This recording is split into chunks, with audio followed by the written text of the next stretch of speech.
getting into YouTube. So, Alena, I appreciate that. We met, for listeners to understand, we met at the Health and Freedom Conference in Tulsa just over a week ago. And take a minute, Alena, to introduce yourself to listeners, what you're doing. Make an introduction, if you would, please. Okay. Well, a basic bio on me. I'm actually a mother of 6. I've lived around the country, but I'm back in Utah, and I came back to Utah 4 years ago, and I said, what the heck happened to our state? I'm getting a second master's in clinical mental health counseling. I have a background in natural medicine, a master's there, and then marriage and family studies. So for me, everything that happened in 2020 really hit home with me. And I said, we have to do something about it, because I saw what was happening to families and to individuals and mental health. And so that's when I got inspired. I don't know if you want me to go into that now, but that's my basic bio. No, that's fantastic. That's great. And you're talking about families. And this is interesting because I was able to ask General Flynn what he felt was the biggest obstacle. And I don't remember the exact question that I asked him, but I asked him more in a sense, what was the biggest challenge facing Americans today? And you just hit on it, being a mother of 6. You just hit on it. His response to me was the attack on families. And I don't know where the general lives. I'm not sure what state, what part of the country he lives in. But he quickly identified that as being the biggest threat right now to American freedom and liberties, the families. If you have a comment on that. I think that's absolutely true. When we attack the family, we attack the essential core unit of society. So we do need to get back to the basics. If we want to heal society, we heal the individual, we heal the family. So absolutely. So now, Utah is typically known as a very religious state. What is happening in Utah in your opinion? You spent time outside of Utah, and then you're saying that you returned to Utah and you were shocked by. Is that what you said? You were somehow taken back by the change in that state. Expand on that. What are you talking about? Well, so I've lived in Las Vegas, Arizona, and Indiana. For about 12 years, I was out of Utah. But I think what COVID has done to our country is revealed the systemic issues. So I can't say that, I've been back in Utah for about 4 years. I can't say that I was shocked immediately upon returning, other than I had a homestead, 10 acres, cows. I did the whole thing in Indiana, and I came back to the city, and that was a culture shock. But really, the shock came to me when I saw the complacency. And I saw the lack of separation of church and state. We had a lot of our politicians petition, if you will, to our church leaders to say, hey, would you get your members to do X, Y, Z? And so, most people around the country know, Utah is the Church of Jesus Christ of Latter-day Saints, or Mormons. That is my faith. And if you look into the history of our faith, and it's very relevant, our ancestors came across the plains. They walked to escape oppressive government. And so for me, I was really shocked by the amount of compliance. Oh, we're going to shut down churches. We're going to restrict your movement. We're going to tell you what you need to have on your face, and tell your kids what they need to do in school. And we're all going to do it under the virtue of, being a good global citizen. And I thought, this just doesn't resonate with me. And I consider myself a very spiritual person, and I felt like this is what I came to Earth for. It was a wake-up call for me. And so I got very active politically. I just had this impression, get back on social media, educate, and gather. And I have followed those promptings that have come to me since. Alena, you something that's really important, and I talk about that frequently, and I even spoke about it with George Webb, who's an investigative journalist out of D.C. A couple days ago. There is a lawyer in Ottawa that's literally suing the World Health Organization right now, Michael Swinwood. And I was able to bring Michael and myself together, and George together, and the three of us had a show. But this is something that I talked about, a church and state. And what you're saying is that you're experiencing in your state of Utah, you're experiencing a combination of the two? Are you seeing there's a meshing of the two that's happening? Expand on that. Okay, so Lieutenant Governor Cox, he led the COVID task force, and now he's our unfortunate governor. And his family goes way back into the state. So he, through the history of the state. But he would say things like he would compare the mask to the Moses' serpent, that if we will wear the mask, we will live. And it was just like, really? That's such a gross statement. He would say things like, literally, wear the damn mask, be a good citizen, care for others, just wear it. But really what we saw and what we have evidence of is that he and a few others went to local church leaders and said, would you please get your members to wear the mask and socially distance?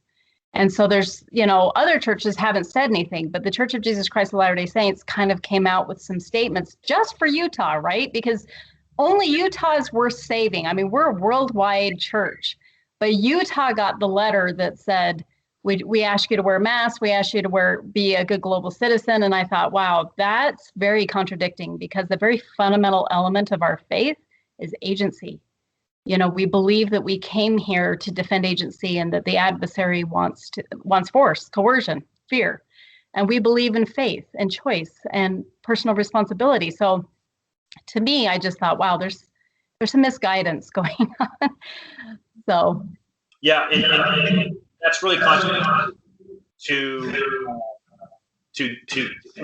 these pioneers that you speak of, because I know the history of that organization and that church quite well, and even so Joseph Smith, of course, was persecuted for his beliefs, but the primary thing here, which is surprising to me, is that Joseph Smith he formed an army to protect himself and his followers, known as saints, and they even went to the extent of printing their own money, which I'm assuming that probably a lot of members of the Mormon Church, and even people listening to this right now or watching this, do not know that. So Joseph Smith was wise enough to know that feeding that system monetaristically was a bad thing to do, and he was creating a separate system.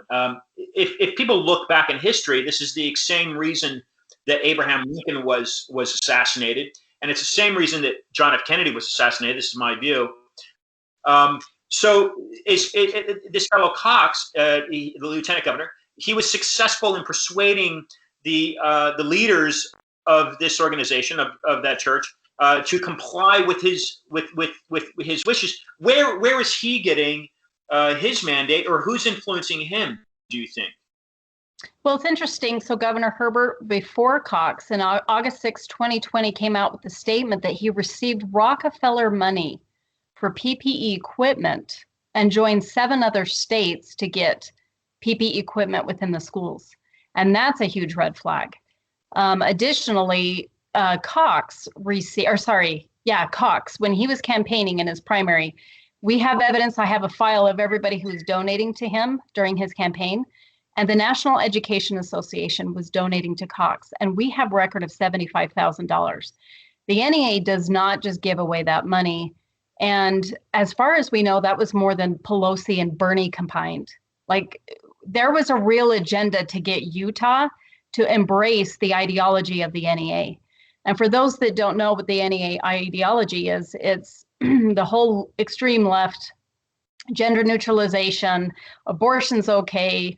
We're going to teach children sex perversion in kindergarten, everything that's against what we believe in as a church. I mean, so the dominant philosophy of the state, and the dominant ideology of the state, most parents don't even know. And so we're working to bring that awareness that, hey, this is contradictory. And, Utah is known as a conservative religious state, as you've mentioned, but we're in trouble. We are in trouble. In fact, when I was in Oklahoma, I had a gentleman approach me, and he said, I'm a constitutional attorney. We got to figure out how to get Romney out of your state. So we have, like, and most people don't know. I'm like, you don't realize Cox is just as bad or worse. The things that he's doing, and I'm working with the team right now to kind of expose his policies. And I've worked with legislators, and he's the one that introduced socialism into Utah. So, wow, okay, that's quite the statement, and it's certainly hard to disagree with, because I was in D.C. in December, and I'm standing on the Capitol, and I had been to D.C. a number of years prior to that, and you could simply walk into the buildings on Capitol Hill, and not only the Capitol, but the surrounding buildings. You could walk in and request a meeting with some of the politicians. So not knowing that you now had to get a permission, a scheduled appointment to meet with one of these people. I'd gone up there with the thought that, hey, I could walk into Ted Cruz's office. So I'm on the Capitol grounds in December, and this thought comes to me, and I says, this is exactly what you had just said, Alena. This is a communist. This is a socialistic. More importantly, socialism. It's a socialist takeover of the United States. And this is what's interesting. I'm just going to insert this. I want you to talk more, but I'm going to insert this. I came up with the website stopcommunism.net, and within 10 days, it started getting traction and traffic, and then boom, the host completely deplatformed it. So again, it's this issue of censorship and the information that we are unable to put out into the internet.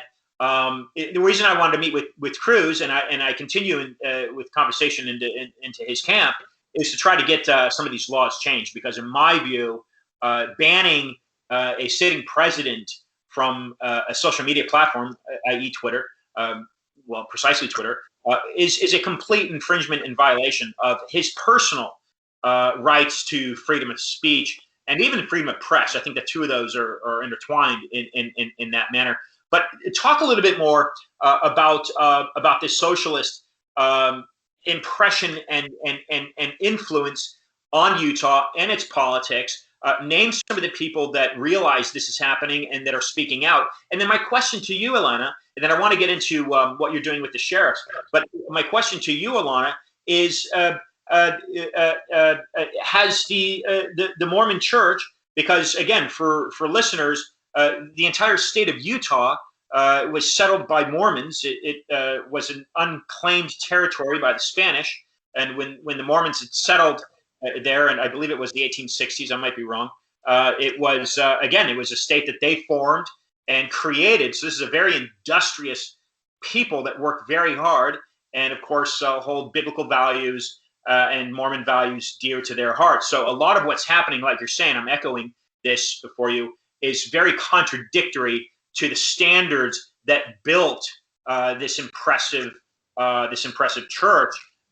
So answer those two questions if I haven't made it, if I haven't clarified what they are. Talk about some of the people that are realizing the socialist takeover is happening, and then talk about some of these leaders within the organization. Have they been compromised? Do they realize what's happening? Talk a little bit about that, and then we'll get into what you're doing with the sheriffs. Okay, loaded questions.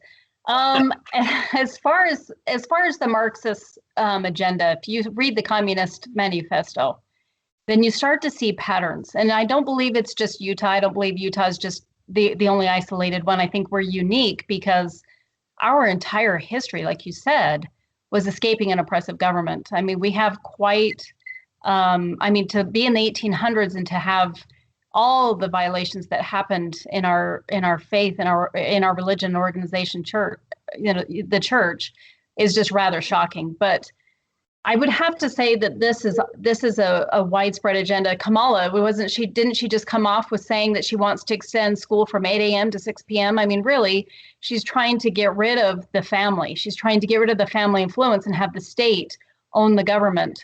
We had a gentleman in 1996 go to Istanbul to the United Nations meeting, and he was a representative of our faith. And he was the takeaway I got from his book was that the radical feminist agenda, also the major leftist agenda, was to have the state take over and raise the family. And so we know this from history. We can see it through other communistic countries, and we just need to recognize the signs. As far as the people, I can't speak if the church is compromised. I believe that the church can't make statements in behalf of the church, right? We have been taught to defend religious freedom. And so with that, are we being obedient to that? That is where I find my courage, is that I know that this is a calling from God, that we're in trouble as a nation and that I need to step it up. Doing the right thing is never doing the wrong thing. And so for me, it's not a conflicting, my actions are not conflicting to the doctrine of my church or the faith. As far as naming people, we have about 95% of our legislature that needs to be replaced. There's just a handful of good people. I worked really hard, and it's interesting, if you look at each state, we have what's called a Senate Bill 195 that basically it takes the original language but doesn't change anything about orders of constraint, house arrest, restriction of movement, closing down businesses, churches, schools. All of that's happened in 2020. They just solidified and codified, and they wrapped it in a pretty package that said, well, but now the government the governor cannot perpetually extend a state of emergency. Now the legislature and the mayors and the county commissioners, now they can all be involved in the decision. And I thought, well, how does that help if you don't have liberty-minded people? So I challenge people in each state to get involved in the legislative process, and really pay attention to what's going on, because we have to watch. We have to watch what these guys are doing. But Utah's unique. We've had people reach out to us and say, well, you guys are really organized. And I do have to credit that to some degree to our faith, because we're organized in our faith, right? Through wards and branches and stakes. And so it's easy to connect with people, but there's a lot of Utah leaders, and I'm fortunate to kind of work with and have my hands in like all the different groups and to just collaborate there. So good things are happening. That's fantastic. What are you? Let me ask you, how did you get to Tulsa? And I'll tell you, I don't remember the exchange that you and I had in Tulsa, but I was told about Tulsa through a social media company called Pure Social, who I'm very close with, Doug Wade, and Dr. Andy Wakefield has just joined Pure Social. I'd met Doug. I've been doing my program for close to 5 years now, so I've had on a number of really amazing and great guests. But I met Doug in Doral just prior to meeting the president, and he had sent me this information about what Clay Clark was doing. How is it that you got involved with Thrive Time and Clay? It was a miracle. It was providential. So Utah started this thing. Parents started, and I've kind of had my hands in it a little bit. It's called See My Smile, where the governor decided to undo the mask mandate in all of Utah except for the schools, right? And to me, that connection goes back to the deal with the Rockefellers. To accept the money, he's got to keep the kids masked. And that's part of the communist agenda. I know that sounds dark, but just look into it. Yeah. So I went to a rally for See My Smile, and these kids are going to show up in these yellow shirts that say See My Smile, and they're totally equipped with the laws and everything. That Utah really respects parents and the parents' right to make medical decisions or just child raising decisions. We have very strict, explicit rules or laws that protect parents, and so just arming parents with how to go back into the schools and do this. I personally, I only have 2 children left at home, and my boys, I've just pulled them out. I pulled them out last March. I saw what was happening, and I said, no, I'm done.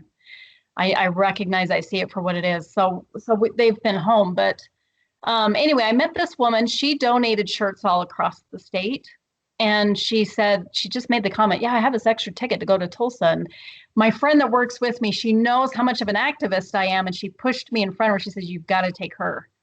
because this woman's all about activism. And so with her generosity, she paid for my flight, hotel, and gave me the ticket to go. I mean, how do I say no?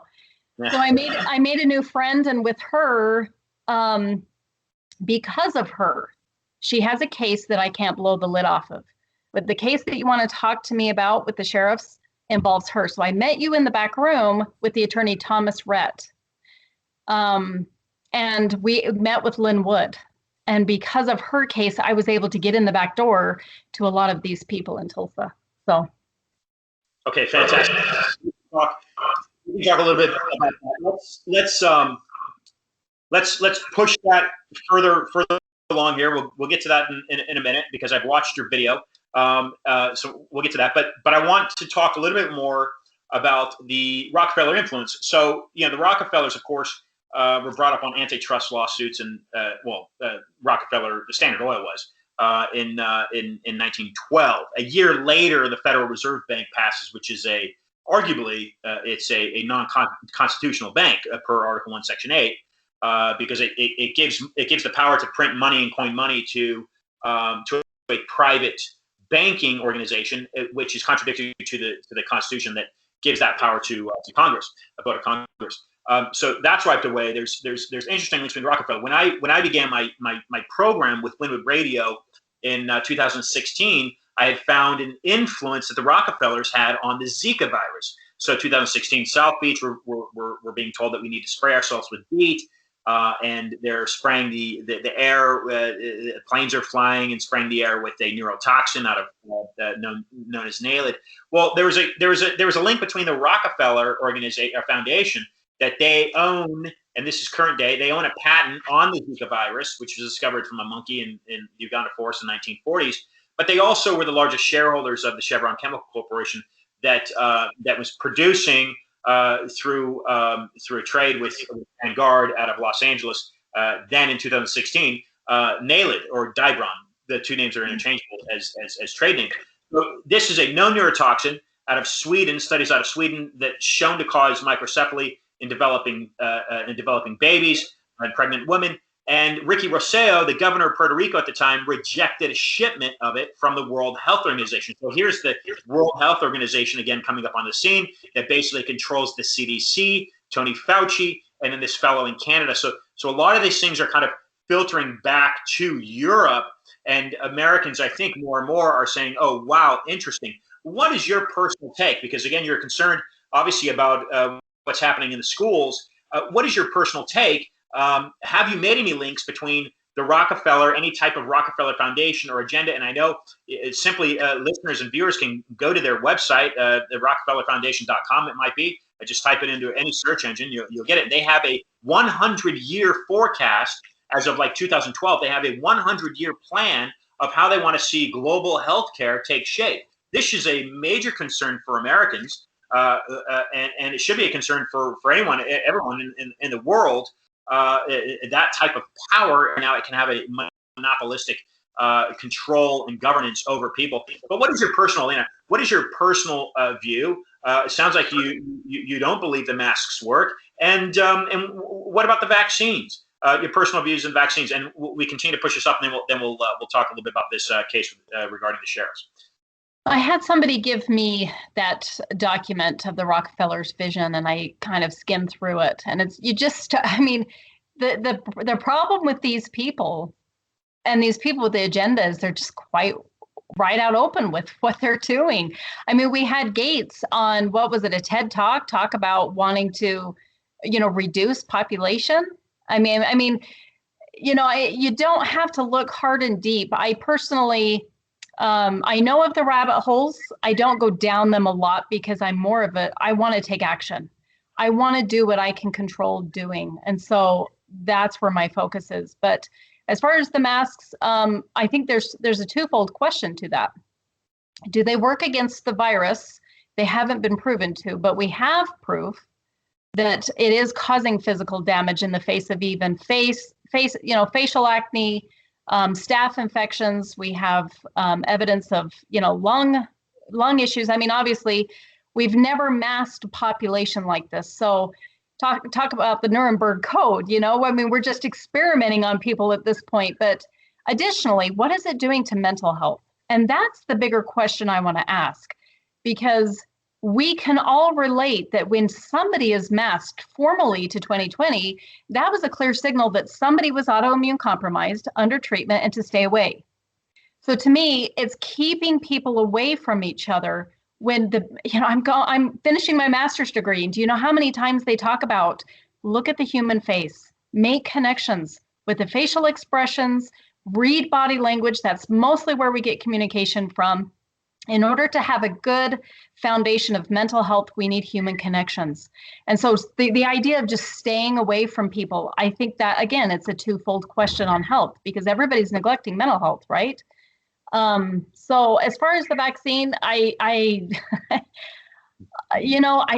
tend to stay neutral because I don't want to be emotional and I never want to jump. So is it a gene therapy? I believe that it is. Is it an actual vaccine? I don't believe that it is. But for me, I already made that choice about the vaccines years ago. I had personal revelation to just research, look into vaccines, what's in them. So it wasn't hard for me to look at this and just say, that's a no for me. So. Yeah. And they haven't been, so, these pharmaceuticals pulling political strings, in my view, and they're rushing these various vaccines out to the public, and people are openly receiving them and injecting them, allowing themselves to be injected with this stuff. And again, they haven't even been FDA approved. So that's again, it's important for listeners to go through that. And I appreciate your work on that. So let's talk a little bit now, Alena, about your work with what's going on here with the sheriffs. The sheriffs are, for listeners and viewers, the sheriffs hold a certain power that is different from what the local police chief holds. And maybe you can talk about that and what you're working on in that regards. So when I saw everything happen to the state of Utah, the damage across the state, I had a mentor give me the idea. He says, you've got to work the system. He says, you need to start collecting affidavits of harm or trespass or fraud from all over the state of Utah. So I did. And I said, I'm going to submit it to the two sheriffs over the lieutenant governor and the governor. And I was fortunate enough to get the cell phone number of our attorney general. So a lot of people, when they think damage has happened to them, they need to hire a private attorney. I'm here to say you have an attorney general that your taxpayer dollars pay for. So in Utah, the attorney general specifically appointed to the Antitrust Act, just bare minimally. And the Antitrust Act means that he needs to manage commerce to make sure that there's no monopolies and that there's not an artificial infringement on price competition and regulation, that the market can be free to regulate itself and competition can just naturally take place. What happens when we deem certain businesses essential and non-essential? What happens when we restrict people to reduce their capacity to 40%? Basically, we're getting rid of the middlemen, right? We're getting rid of the small businesses and we're feeding big box stores. At any point in time, our attorney general could have come and stopped it. And I told him that. He doesn't want to acknowledge me. I spent an hour and a half with his counselor and I had everything recorded. And so I took 700 plus pages of documentation, both to the attorney general's counselor, and I pretty much told him, this is what I have.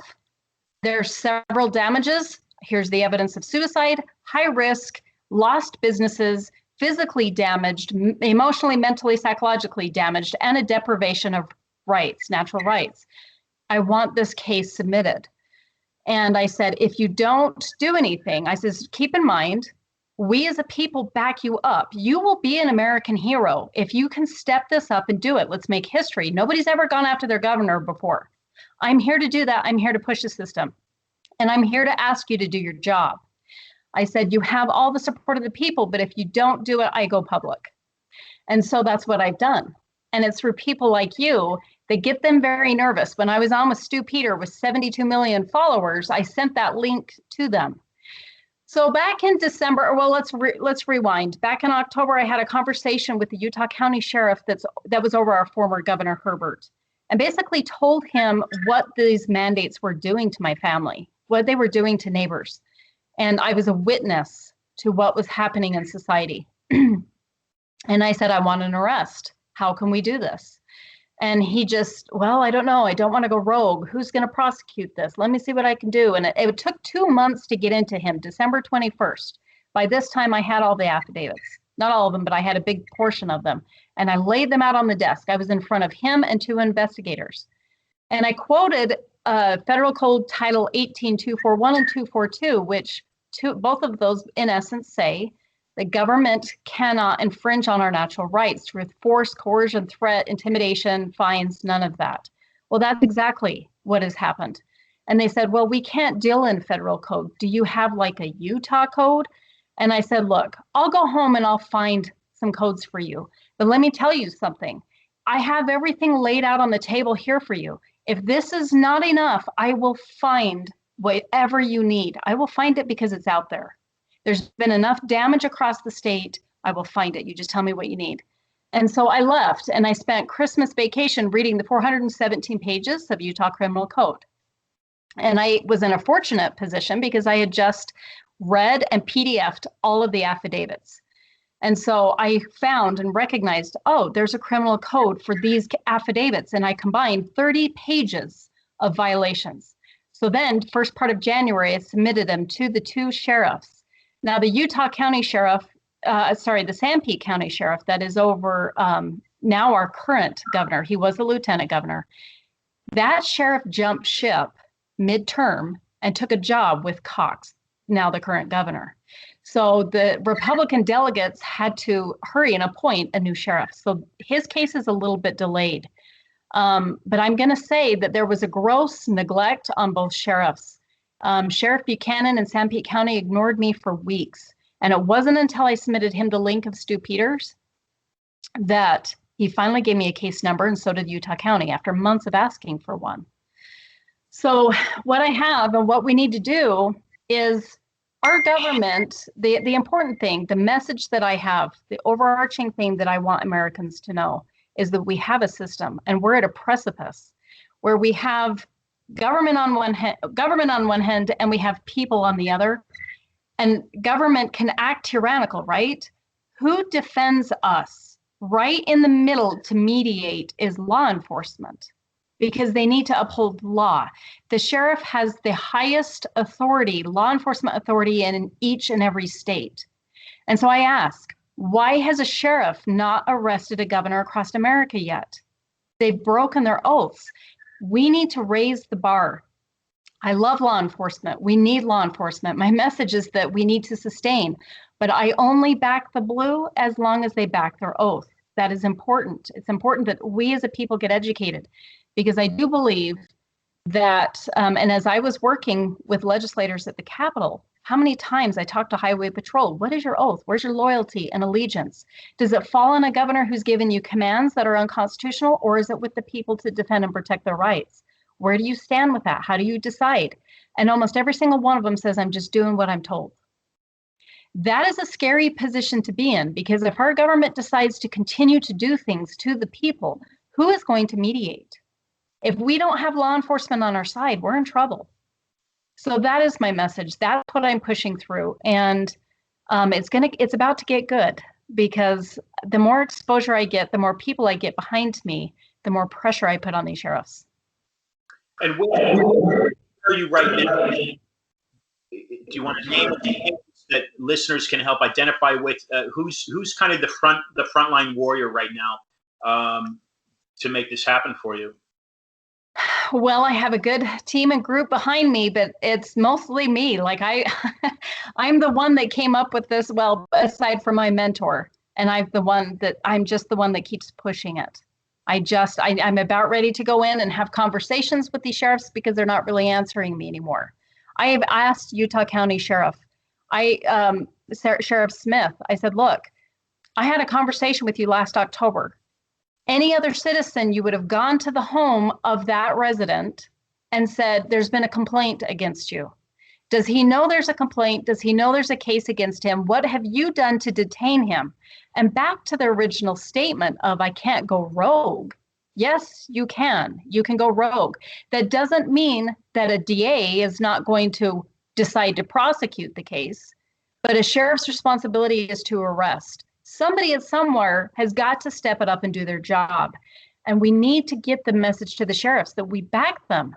We need them. We need them to do this job. It's your job description. Nobody's above the law. And so the Utah County Deputy DA, he actually looked at the case, and he told me at one point, he said, you know what, there's been so much new violence in Utah County, your case is put on hold. And I said, please bear in mind that my case is directly linked to the higher violence. And that if we address my case, it will also address the higher violence and the higher suicides and these other things that you're attending. Because it all boils down a lot to deprivation of rights. So, and by the way, I found a Utah code that says that all federal codes have to abide by, we have to obey federal codes. So for them to tell me we can't do anything with federal codes, yes, you can. And, you know, the deprivation of rights, it's like, you know, denying funerals, isolating people, abusing people. We had our governor sending texts that were harassing, that were scaring people, saying, you have to do this mandate. If you don't, you're going to be fined. You know, there's all these deaths that are going on. It's just constant harassment in our face. You're driving along the freeway and it's constant harassment. Wear a mask, get your vaccine. All these deaths, you know, do your part. I mean, all of this brainwashing that's going on. I found a code for everything, 30 pages of them. So it's almost like just pick one, anyone. But a few days later, this deputy DA got back with me and he said, there's been no evidence of damage or crimes. And I have to laugh because he doesn't get to make that call. That is for a court and a jury to decide. So I need to actually show up in person now and start having conversations in these counties with the sheriffs and the DAs.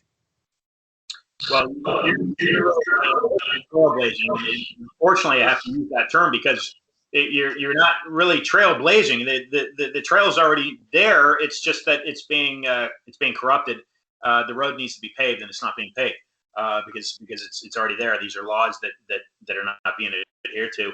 I commend you and thank you for the work that you're doing. We've got to wind down here. I'll be receiving Hashi Tischler, who's running for New York City City Council on the program next. So in the last few moments here, Alena, some closing comments for listeners, something that you want listeners to take away, some final words from you, please. Well, if people want to get a hold of me, they can through utahfreedomcoalition.org. I'm under Utah Leaders, and then americalivesin.you@gmail.com. But my final statement is that you need to start having conversations with your sheriffs. These sheriffs in Utah claim that they're constitutional sheriffs. But let me just say this. If we have a conversation with our sheriffs and they say, but I'm not going to cite anybody or arrest anybody for not wearing a mask. Okay, that's great. What are you doing about the criminal? What are you doing about the abuse against the people? That's why I'm saying raise the bar. Do not settle for a sheriff who's going to turn a blind eye to what's happening in our state because it's setting an awful tyrannical precedence. Thank you very much. And again, for listeners, the mainstream media, this seems to be the outlet, Alena, just in closing here. Ray McGovern, who worked for the CIA for over 3 decades, said on this very program, he said, this is where we're at. It's up to every individual American to start voicing their opinion to expose this corruption.